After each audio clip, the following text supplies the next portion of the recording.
con el temor, estamos viviendo horas, ya días, pues con cierta tensión por todo lo que está ocurriendo en el conflicto en Oriente Próximo, entre Israel y ahora Irán. Ya habíamos pasado por encima de todo el conflicto con Palestina, incluso con algunos países cercanos, incluso Jordania, Cisjordania, el mismo Yemen, y finalmente pues ha caído uno de los grandes ha caído dentro de este conflicto. Quiero referirme como es el caso de Irán.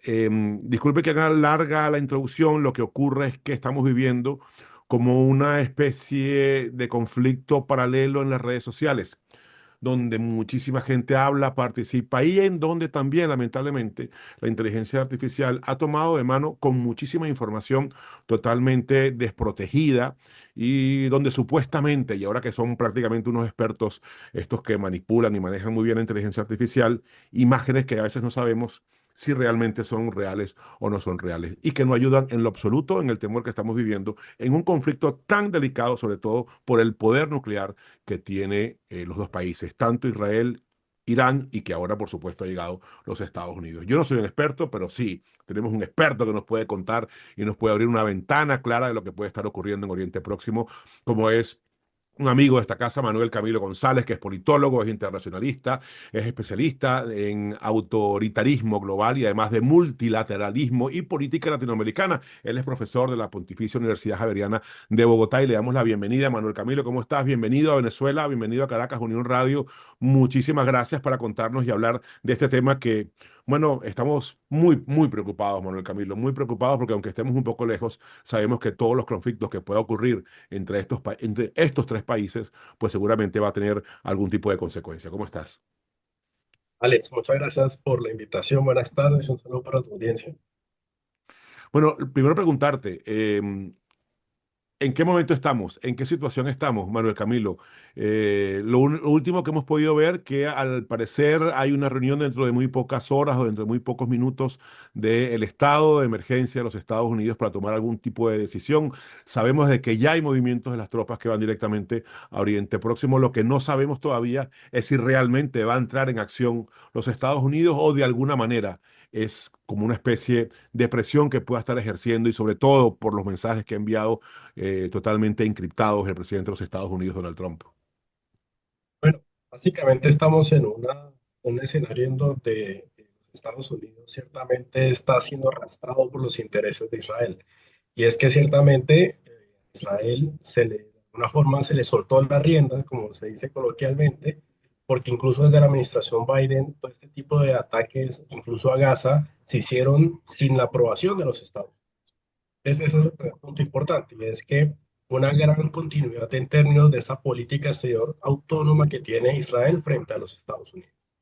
Segundo, es que aquí aparecen dos hipótesis, y es lo que está haciendo Israel es un objetivo obviamente relacionado con derrocar el régimen iraní, porque supone para ellos una amenaza desde siempre, desde el año 79, cuando sucedió toda esta la revolución islámica. Y segundo, está obviamente los intereses de los Estados Unidos en buscar desnuclearizar a Irán. En ese punto, creo yo que existen las dos hipótesis. La hipótesis más, digamos, clásica, tradicional, que uno puede explicar un poco lo que está pasando en estos momentos, es que ciertamente Israel lo que está buscando es un objetivo maximalista y es un Irán con un régimen totalmente distinto al régimen de los ayatolás y obviamente sin programa nuclear. Pero también está el asunto relacionado con los Estados Unidos. Y es que los Estados Unidos quieren tener todavía el régimen de los ayatolás, pero con un Irán sin la capacidad nuclear. Entonces, la primera hipótesis lo que nos va a decir es, todo apunta a que tanto Israel como los Estados Unidos están buscando desnuclearizar a Irán. Obviamente con objetivos totalmente distintos que de alguna forma ya mencioné. Y la segunda hipótesis es que Israel siempre desconfió un poco de los Estados Unidos. Y esto parece un poco paradójico. ¿Por qué?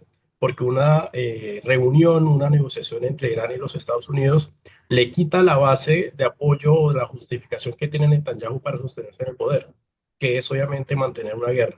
La guerra en Gaza no es una guerra que de alguna forma está concitando el apoyo, antes está generando mucho rechazo, pero también un acuerdo nuclear entre Washington y Teherán lo que hace es desactivar a Irán porque le quita su base de poder y la capacidad de vulnerar a Israel y por lo tanto se acerca mucho más a los Estados Unidos y aleja a Israel de los Estados Unidos.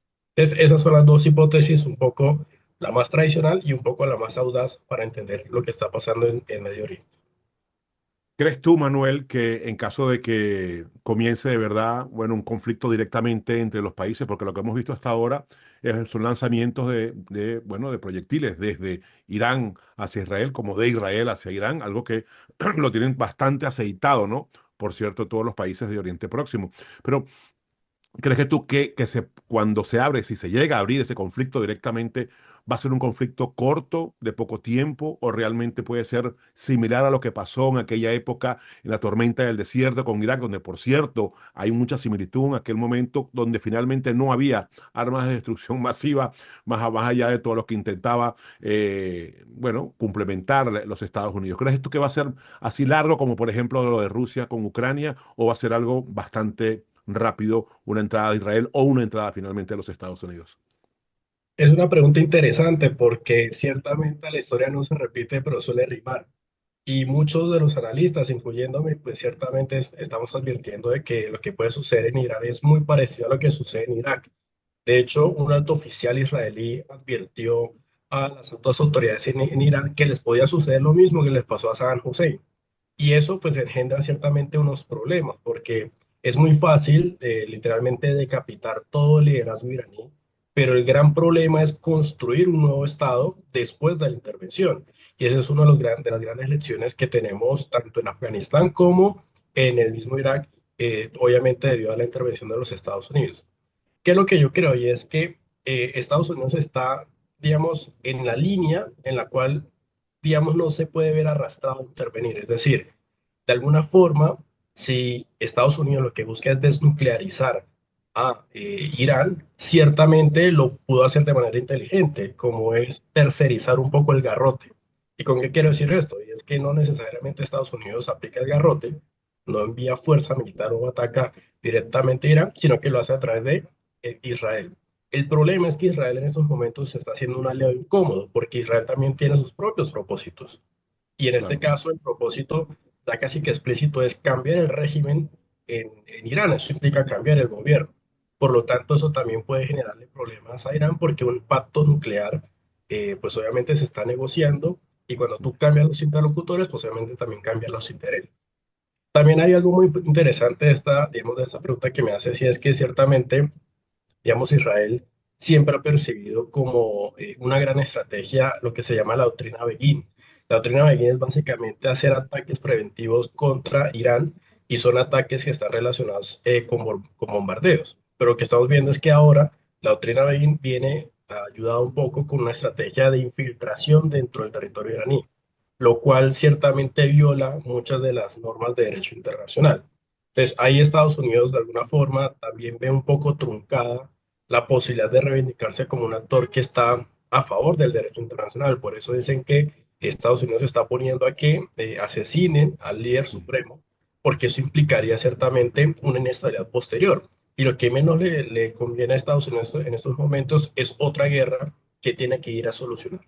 Entonces, es claro. una pregunta interesante, es una pregunta abierta, porque realmente no sabemos en estos momentos si Estados Unidos va a seguir tercerizando ese garrote o si efectivamente va a entrar en la guerra, que lo que creo que es menos probable porque Trump es una persona y pues su administración es muy adversa al riesgo, es decir, no quiere involucrar de nuevo a Estados Unidos en una guerra porque eso de alguna forma estaría afectando una de sus promesas de campaña. Claro, entiendo. El gran temor que existe también, Manuel Camilo, bueno, estamos hablando con Manuel Camilo, que es politólogo, es internacionalista, es experto en todo este tipo de situaciones y, bueno, conflictos bélicos, sobre todo en Oriente Próximo. El temor que hay, Manuel, es que, sin lugar a dudas, es que si se siente Irán o estos líderes iraníes se sienten arrinconados, pueden, como las películas, apretar ese botón rojo, igual como los hemos visto en algunas películas de ficción, que existe ese botón rojo, que apriete el botón rojo y que salgan las ojivas y que vayan directamente a Israel, a los Estados Unidos o a cualquier otro país de Occidente. Sí, ciertamente, digamos, aquí hay dos consideraciones. La primera es que cuando se habla de retórica nuclear, no es una retórica que necesariamente se aplique. Es decir, el hecho de que amenacen con oprimir el botón rojo no implica que lo vayan a oprimir. Es decir, no impliquen que vayan a lanzar una ojiva nuclear. Yo creo que eso sería lo más extremo, lo más poco probable. Si esto no sucedió en medio de la Guerra Fría, seguramente no va a suceder en sus momentos. Incluso Putin siempre, de alguna forma, ha amenazado a Ucrania, por ejemplo, con lanzar armas nucleares y nunca lo ha hecho. Entonces, de alguna forma, siempre es una arma necesaria en la diplomacia, es un arma de disuasión, siempre se ha conocido como un arma de disuasión, pero nunca, digamos, para de alguna forma ejecutarla directamente. Y segundo, yo lo que creo es que lo máximo que los dos actores en este conflicto han podido como lanzarse y atacarse es con misiles intercontinentales, que es, digamos, lo más cercano, digamos, en velocidad, por ejemplo, a un arma nuclear. En ese sentido, digamos que se está escalando, pero no al punto de llegar a la masa crítica de un arma nuclear. Yo creo Claro. que lo que está buscando es ciertamente hacer como una especie de prueba ácida de qué tanto están bien defendidos los actores. Ya Israel lo probó con Irán y vio que le surtió efecto, e Irán hace lo mismo. Irán lo que hace es que envía muchos cohetes, incluso misiles intercontinentales, en mucha cantidad para vulnerar pues, que se llama la cúpula de hierro, porque obviamente la Ujú. cúpula de hierro tiene una capacidad. Entonces, si tú tienes una cúpula de hierro para 100 cohetes, pues lo que tú mandas son 150 para que por lo menos 50 afecten, obviamente, digamos, esa defensa israelí. Entonces, yo creo que no necesariamente el hecho de que se está hablando de que voy a lanzar un arma nuclear vaya a suceder, es simplemente tratar como escalar en la narrativa de que las cosas se pueden poner peor, pero no necesariamente implica que eso vaya a suceder en la realidad. Me quedan dos preguntas que son muy importantes, Manuel.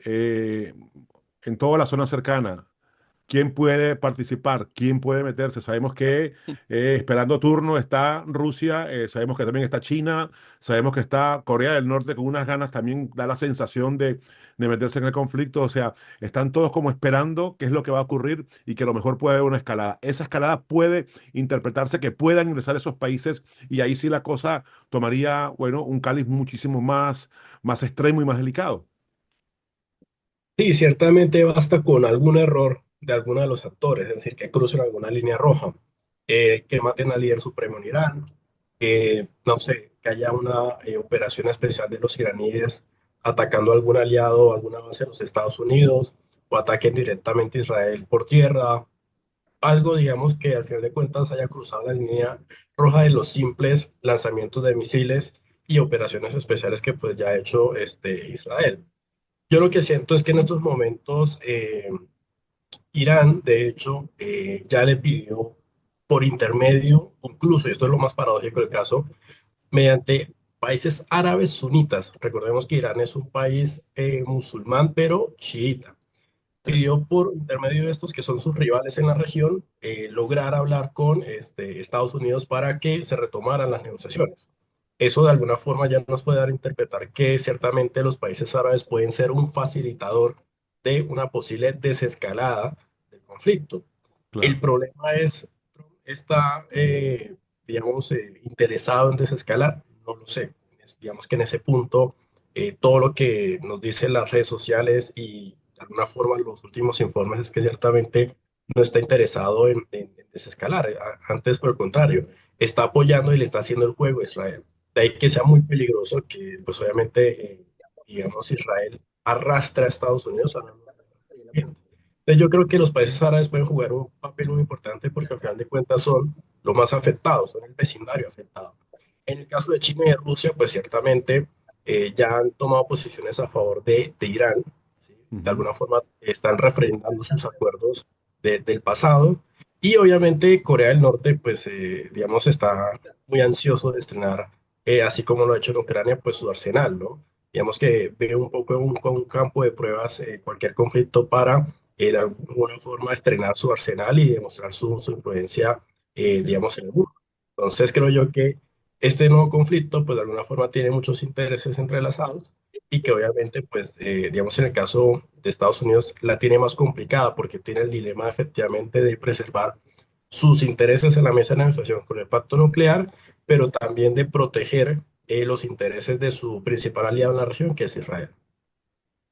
Bueno, la última es en relación a nuestro continente, sobre todo a mi país, como es Venezuela, que ha tenido una relación muy estrecha política y económica también con ese país. ¿Tú crees que puede haber algún tipo de injerencia, algún tipo de contacto? ¿Puede Venezuela participar en eso o puede Irán en un momento determinado solicitar algún tipo de ayuda a nuestro país o a otro país latinoamericano?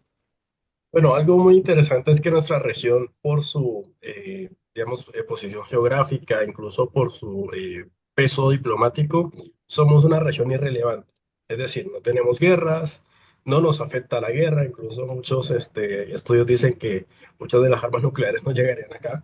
Entonces pasamos por irrelevantes casi que por default, ¿sí?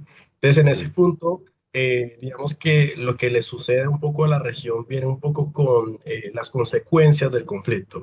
Entonces, como bien diría un poco la frase de la película El Padrino, la violencia siempre es perjudicial para los negocios. En este caso, pues ciertamente, digamos, el Medio Oriente dispararía un poco el precio del petróleo, lo cual sería muy bueno para las economías petroleras, pero no necesariamente para el dólar. El dólar está viviendo dos cosas importantes. Primero es que pues todos sabemos un poco como por economía básica que cuando sube el precio del petróleo se deprecia el dólar. Y segundo es que las políticas arancelarias del presidente Trump pues básicamente están depreciando el dólar, porque obviamente tiene una estrategia detrás sobre las importaciones. ¿Qué es lo que sucede? Que esto lo que está haciendo es que el dólar esté perdiendo peso como una moneda de reserva, como una moneda de resguardo internacional. Y con eso los bonos del Tesoro de los Estados Unidos. Entonces, estamos en un mundo en donde efectivamente para las economías petroleras es muy bueno, pero incluso para esas economías el tratar de mantener sus ganancias en dólares no es un buen negocio, porque mm, efectivamente esa misma moneda, que supuestamente es el resguardo internacional, pues obviamente hoy no lo está haciendo, obviamente por la crecida del petróleo, pero mucho más por las políticas arancelarias. Entonces, mm, digamos, en nuestras economías, en nuestra región, pues tendríamos ese impacto y obviamente un poco también lo que sucede con ella en Yemen, que es básicamente la idea del comercio. Y es claro. que ciertamente el Mar Rojo, incluso lo que pasó en Ucrania con el Mar Negro, pues eso, de alguna forma, la violencia lo que te impide es comerciar. Y eso aumenta los costos de transporte, los costos de logística y seguramente esos costos pues, van a ser transferidos para los consumidores. Entonces es el momento, igual que le pasa un poco a la Unión Europea con todo este, digamos, asunto internacional de Estados Unidos, China y demás, es que le toca ser autónoma a la fuerza. Tiene que Ujú. despertarse, tiene que generar una estrategia autónoma comercial de, pues obviamente, estrechar lazos con otras regiones en donde no exista violencia, porque eso, pues obviamente, generaría costos. Y obviamente, pues digamos que nuestras regiones creo que no están muy preparadas para eso en estos momentos. Nos coge totalmente desprevenidos las oportunidades que ofrece la crisis global en estos momentos. Sí, yo lo decía sobre todo por el recuerdo de cuando en la época de la Unión Soviética, bueno, aparecieron varios barcos de la Unión Soviética, bueno, ya aparcados y que supuestamente iban a ir a Cuba para poder apuntar algún tipo de arma de destrucción masiva sobre Estados Unidos y eso generó, bueno, un conflicto tremendo en toda la zona del Caribe, ¿no? Más por el temor que por la realidad y, bueno, dada la estrecha relación que existe entre el actual gobierno venezolano, bueno, y Venezuela como Estado, con Irán, pues siempre, con la República de Irán, siempre pues genera y esa pregunta. Manuel, muchísimas gracias, muy claro todo. Bueno, nos has dado de verdad un resumen extenso, pero muy importante acerca de todo lo que está ocurriendo y ojalá que, bueno, no tengamos que lamentar nada aquí en los próximos días y que pueda haber ciertos acuerdos entre estos tres países que de verdad da la sensación que está el juego trancado, pero tenemos confianza y fe, como la mayoría de todos los habitantes de este planeta, de que no lleguemos a unas circunstancias tan extremas de una guerra entre tres países que están tan bien montados y tan bien armados. Muchas gracias, Manuel. Muchas gracias, Alex. Encantado de contribuir al análisis. Manuel Camilo, que es profesor de la Javeriana en Bogotá, bueno, experto en politólogo, internacionalista y también en autoritarismo global y multilateralismo y política latinoamericana. Nosotros vamos a despedirnos, ya llegamos al final del programa del día de hoy. Bueno, hemos tenido un programa muy extenso, muy